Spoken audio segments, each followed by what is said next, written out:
Lagi asyik canda tawa, tiba-tiba ada yang datang membuat kehebohan. Audia dan teman-temannya menoleh, melihat siapa yang datang. Ternyata si Shirley bersama gengnya yang biasa membuat rusuh, suka bully dan suka ngeremehin orang lain. Terutama Shirley sendiri suka memikat laki-laki dengan kecantikannya dan suka pamer kekayaan. "Minggir, aku mau duduk di sini." Shirley mengusir teman sekolahnya yang duduk di situ yang lagi makan. Tempat duduk itu tidak jauh dari tempat duduk Audia dan teman-temannya. Hana dan Lily mengajak pindah.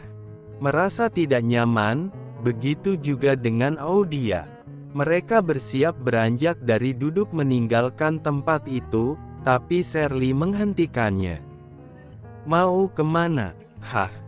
Shirley menghadang dengan kaki. "Menemui teman, sudah ditunggu di luar," jawab Lily beralasan. Kakinya menghalangi, "Mau lewat nih." Hana mencoba memindahkan kaki Shirley yang menghalangi jalan. Audia merasa geram, tapi ditahannya. Audia tidak ingin membuat keributan di tempat umum, apalagi ramai orang. Audia menarik Hana dan Lily berbalik arah agar bisa segera pergi. Baru beberapa langkah, Shirley menghadangnya.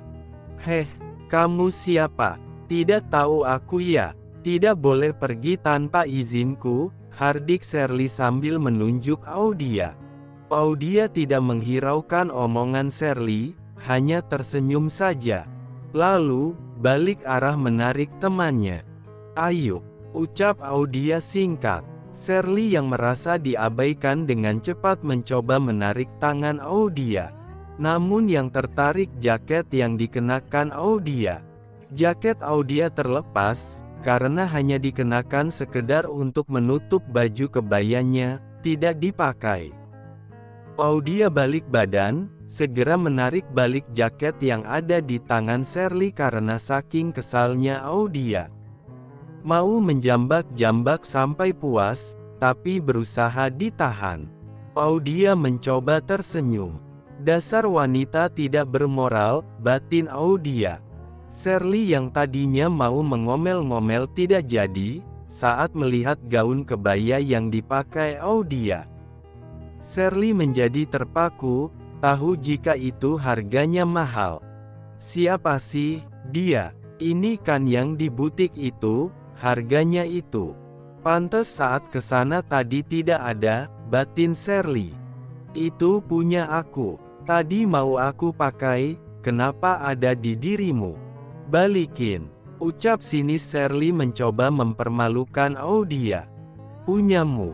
Lah ini baru beli tadi," jawab Audia, mulai habis kesabaran. "Mana bisa, itu harganya mahal tahu, beli." "Hah, ambil kali iya." Ucapan Shirley semakin menjadi. Tidak jauh dari tempat Audia berada sudah ada Alvin, suaminya yang memperhatikannya. Urusan Alvin dengan orang kepercayaannya pengelola kafenya ini sudah selesai. Alvin langsung menuju tempat reuni di mana Audia berada. Alvin merasa ada yang mengganjal dipikirkannya. Apa yang dipikirkannya ternyata benar, terlihat dari kejauhan Audia sedang dihalangi seseorang untuk jalan. Alvin tidak ingin terjadi apa-apa dengan istrinya. Hendak melangkah, melihat ada alat kebersihan. Alvin mengenakan topi sambil membawa peralatan kebersihan, gerak cepat menuju Audia. Alvin segera menumpahkan ember kecil berisi air sabun ke tubuh Shirley. "Oh, punya mata gak sih, dasar cleaning service. Ini baju mahal tahu, gajimu tak cukup menggantinya. Aku telepon tunanganku. Dia manajer di sini." Shirley marah-marah. "Maaf mbak, tidak sengaja," ucap Alvin santai sambil mencoba mengelap pakai kain lap, tapi ditepis Shirley. "Tak aduin atasanmu baru tahu rasa." Shirley menunjuk-nunjuk Alvin sambil menelpon tunangannya. Audia yang tadinya mau ganti mengomeli Shirley, tidak jadi karena ada kejadian tak terduga mengenai Shirley. Seorang cleaning service menumpahkan air sabun di Shirley. Audia menarik nafas panjang dan mengeluarkan, lega dirasa. Rasain, batin Audia. Audia mencoba memperhatikan cleaning service itu, merasa kenal. Sedangkan Alvin sendiri mendekati Audia sambil mengambil ember yang terjatuh tadi. Alvin tersenyum dan mengedipkan mata ke Audia. Lalu tangan Alvin memberi isyarat ke istrinya itu untuk menjauh.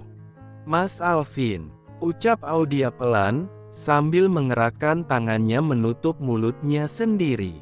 Audia pun mengerti, memberi isyarat balik. Audia menarik Hana dan Lily pergi.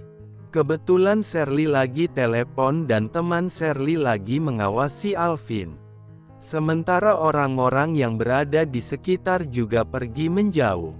Tidak ingin terlibat dalam masalah di sana. Lagian acara reuni juga baru saja selesai. Menyisakan beberapa orang yang masih ada di sana. Namun mereka pura-pura tidak tahu. Shirley sudah selesai telepon, lalu balik menghardik Alvin lagi. Tidak berapa lama, tunangan Shirley datang menyapa Shirley. "OB baru ya? Kalau kerja yang baik, baru kerja sudah bikin masalah. Saya aduin ke bos langsung biar dipecat," hardik Viko sambil menarik topi yang dikenakan Alvin. Alvin tidak menjawab, hanya membalas dengan senyuman. Viko yang tidak terima, emosi, langsung telepon bosnya. Merasa hebat, merasa dekat dengan bosnya. Apalagi ini urusannya dengan Shirley tunangannya. Niat memberi pelajaran ke OB baru agar merasakan akibatnya. Jika berani buat masalah dengan tunangannya. "Namamu siapa?" tanya Viko ke Alvin, karena bosnya memberitahukan bahwa belum menerima laporan ada pekerja baru dari HRD. "Mandala," jawab Alvin singkat. Viko pun meneruskan ke bosnya. Bosnya yang merasa lemas, gemetaran. Takut saat mendengar nama itu disebut. Sesegera menanyakan posisi Viko dan menceritakan ciri-ciri orangnya. Untuk meyakinkan dugaan, bos meminta foto dikirim karena di tempat itu tidak ada CCTV. Mengetahui orang itu adalah atasannya, memberitahu ke Viko untuk tidak memperpanjang masalah itu. Jika dilanjut, fatal jadinya. Menyuruh Viko untuk minta maaf. "Sudah belum? Aku mau balik," tanya Alvin. Shirley yang memperhatikan Viko keheran-heranan. Terlihat dari raut wajahnya dan gerak tubuhnya yang menjadi lemas. Shirley menghampiri Viko. "Ada apa sayang? Sebenarnya tadi, kamu menabrak dia atau tidak?" tanya Viko. "Tadi pas aku menghentikan seorang karena kesal tidak mau minta maaf. Tahu-tahu ada OB itu menabrakku," jelas Shirley singkat sambil menunjuk di mana Audia dan yang lain. Tapi di sekitarnya saat ini tidak ada, hanya Alvin yang dikira OB. "Minta maaf ke dia sekarang." Viko menarik Shirley bersamanya untuk menghampiri Alvin. "Kenapa harus minta maaf sih? Aku kan gak salah," protes Shirley. Shirley menjadi kesal juga merasa ada yang aneh. Mengapa tunangannya menyuruh minta maaf? Bukankah hanya menghadapi OB saja?